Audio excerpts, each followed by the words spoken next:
Well, how's everyone doing? So it's another Friday, and what I'm going to do today is I'm going to show you what chords can sound good together. Because the thing that can happen is when you learn your G, your C, your D, A, B minor, B7, F, the whole load of those open chord family, well, the thing is you'll notice that some sound good together and then others not so much.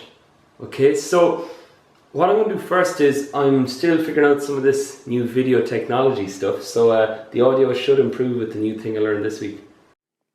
So it should kick in now.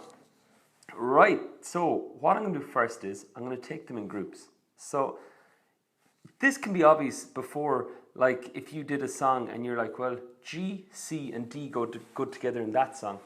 And then you look at the next song and you're like, well, G, C and D go good together in that song too. You start to twig it after a while. You're like, well, if there's a G and a C, D is going to pop up here somewhere. Okay, so that is the first one. Your G, your C, and your D. Now, what I usually do with this is, like, it's one thing to note, but it's another thing then to practice it. So what I practice is, I practice going from my G to my C, and then I practice going from my G to my D. Okay, and then after that I practice C to D, and then I practice going D back to C. There can be the argument to say, well, I already practiced C to D, and I switch in between them. But the thing is, you have to get used to the placement of the fingers in one starting point, and then get them into the whole new starting point otherwise. Okay, so that's our G, our C, and our D. In this video, I'm taking the major chord groupings, okay? So the next one I'm going to do is A, D, and E. Now, as I always say, it's a catchphrase at this stage. It's like keep the fingers close to the frets and then press as hard as you need to, okay? And finally, the other one was watch those X's, the strings you're not meant to hit, okay? Massively important. So G, C, D, that was the first grouping. And then the next grouping was A, D, and E. Now another one I'll give you is D, G, and A. So those are three common chord groupings that work very well together in songs. Now, there are minor chords involved in those too. I'm not going to go into those today, but those would be three to work on, okay? And a lot of your work can team up. Like what I mean is, like if you practice going from D to G here,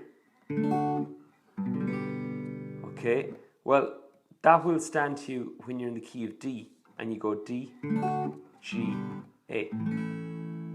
Okay, and the last thing was, to give a collective name to these chords, we use the term key. So when you're in the key of G, your three major chords are G, C, and D. When you're in the key of A, your three major chords are A, D, and E. And finally, when you're in the key of D, your three major chords are D, G, and A. This is so valuable to learn because you could imagine if you're playing with somebody and they turn around to you and say, hey, this one's in the key of D, let's go, 1, 2, 3, 4, which can happen at gigs, it does really happen. Instantly you go, oh, key of D, that's D, G, and A. And the sort of analogy I use for it is, like, I think of the keys as perhaps like boxes of chocolates, like, do you know, not to be mentioning brands too much, but you know, if you hear it's a box of roses, you're like, well, that definitely has those chocolates in it. Then if it's a box of heroes, you know what's in that one, and a box of celebrations, you know what's in that one. So the key will give away everything. It's easier than listing out every chord every time to somebody. Alright gang, hope that made sense, and what I'm going to do is I'll be posting a video again next Friday. So any questions, keep them coming. Thank you.